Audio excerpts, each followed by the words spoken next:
दोस्तों स्वागत है आपका योर मॉर्निंग स्टोरी के इस एपिसोड में। आप लोग तो ज़रूर सोच रहे होंगे कि इस वीडियो का टाइटल आखिर Chinese S400 versus Indian S400 क्यों है और इन दोनों में कोई फ़र्क होगा ही क्यों और हमारे कंपैरिजन करने का रीज़न क्यों है, क्योंकि दोनों को बनाया तो आखिरकार रशिया नहीं है।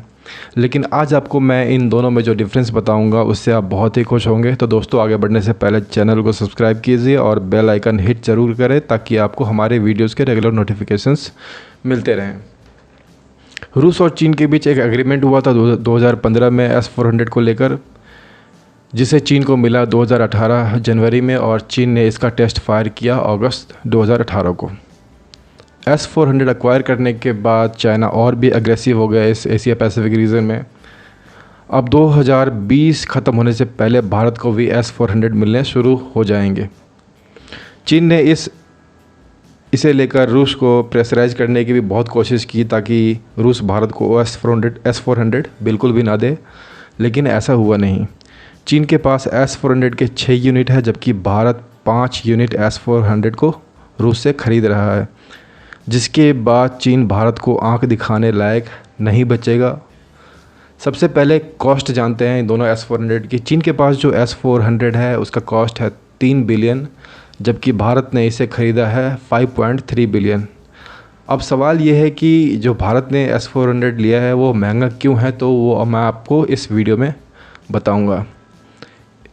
शुरुआत में इसका कॉस्ट था 6.3 बिलियन, मगर रूस ने 1 बिलियन का छूट भारत से खुश होकर दिया, क्योंकि भारत ने इस डील को अमेरिका के सैंक्शंस को नज़रअंदाज करके इसे रूस से ख़रीदा। सबसे बड़ा डिफरेंस है चाइनीज़ और इंडियन S400 में कि चाइनीज़ S400 की मिसाइल का रेंज है 250 किलोमीटर, जबकि इंडियन S400 का मिसाइल रेंज होगा S400 किलोमीटर। सोचो S400 आने के बाद भारत को कितनी बड़ी बढ़त मिलेगी चाइना के ख़िलाफ़, क्योंकि यह S400 चाइना के 5th generation fighter aircraft Chengdu J-20 को भी आसानी से मार गिरा सकता है। S400 के जनरली 4 प्रकार के मिसाइल्स होते हैं इसमें।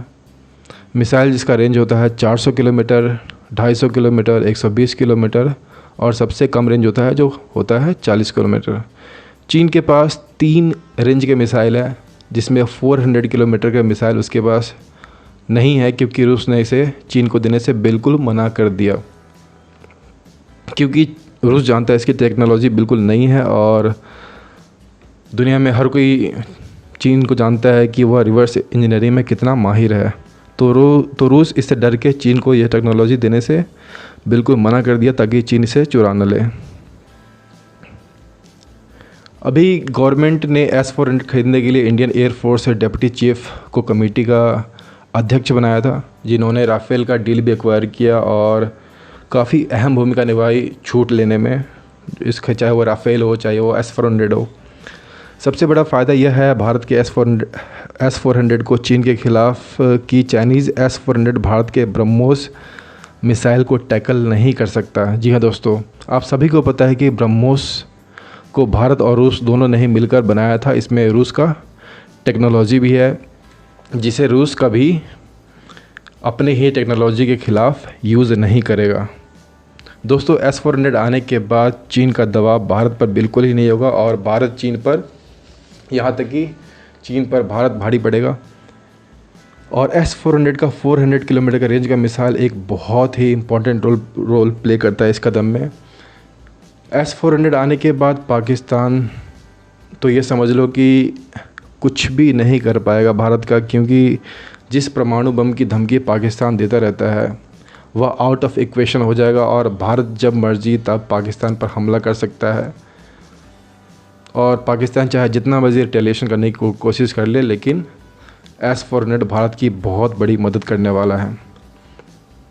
और दूसरी बात, पाकिस्तान इसे कभी ख़रीद भी नहीं सकता, क्योंकि जो मुल्क खुद ही भीख पर पल रहा हो वह इसे ख़रीदने की औकात बिल्कुल नहीं रख सकता। दोस्तों अभी भी सब्सक्राइब नहीं किया तो प्लीज़ सब्सक्राइब करें। जय हिंद, धन्यवाद।